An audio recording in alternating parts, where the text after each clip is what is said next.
മകരവിളക്കിന് തീർത്ഥാടകരുടെ തിരക്ക് പരിഗണിച്ച് ദക്ഷിണ റെയിൽവേ പ്രത്യേക ട്രെയിനുകൾ പ്രഖ്യാപിച്ചു. 2 ട്രെയിനുകളാണ് പ്രഖ്യാപിച്ചിരിക്കുന്നത്. കാക്കിനടയിൽ നിന്ന് 16 അൺറിസർവ്ഡ് സ്ലീപ്പർ കോച്ചുകളും ചരളപ്പള്ളിയിൽ നിന്ന് 14 അൺറിസർവ്ഡ് സ്ലീപ്പർ കോച്ചുകളുമുള്ള പ്രത്യേക ട്രെയിനുകളാണ് പ്രഖ്യാപിച്ചിരിക്കുന്നത്. ശബരിമലയിലെ മകരവിളക്കുമായി ബന്ധപ്പെട്ട് തീർത്ഥാടകരുടെ തിരക്ക് പരിഗണിച്ച് ദക്ഷിണ റെയിൽവേ പ്രത്യേക ട്രെയിനുകൾ പ്രഖ്യാപിച്ചു.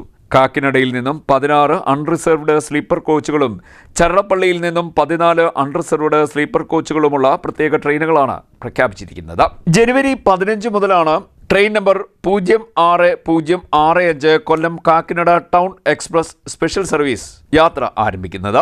കൊല്ലം ജംഗ്ഷനിൽ നിന്നും പുലർച്ചെ 3:30 പുറപ്പെടുന്ന ട്രെയിൻ കാക്കിനടയിൽ രാത്രി 12 മണിക്ക് എത്തും. കായംകുളം ജംഗ്ഷൻ, ചെങ്ങന്നൂർ, തിരുവല്ല, ചങ്ങനാശ്ശേരി, കോട്ടയം, എറണാകുളം ടൗൺ, ആലുവ, തൃശൂർ എന്നിവിടങ്ങളിൽ ട്രെയിനിന് സ്റ്റോപ്പ് അനുവദിച്ചിട്ടുണ്ട്. തുടർന്ന് കാക്കിനട ടൗൺ കൊല്ലം എക്സ്പ്രസ് സ്പെഷ്യൽ ട്രെയിൻ 16-ാം തീയതി കാക്കിനടയിൽ നിന്നും പുറപ്പെടും. വൈകിട്ട് 6:28 ട്രെയിൻ പുറപ്പെടുക.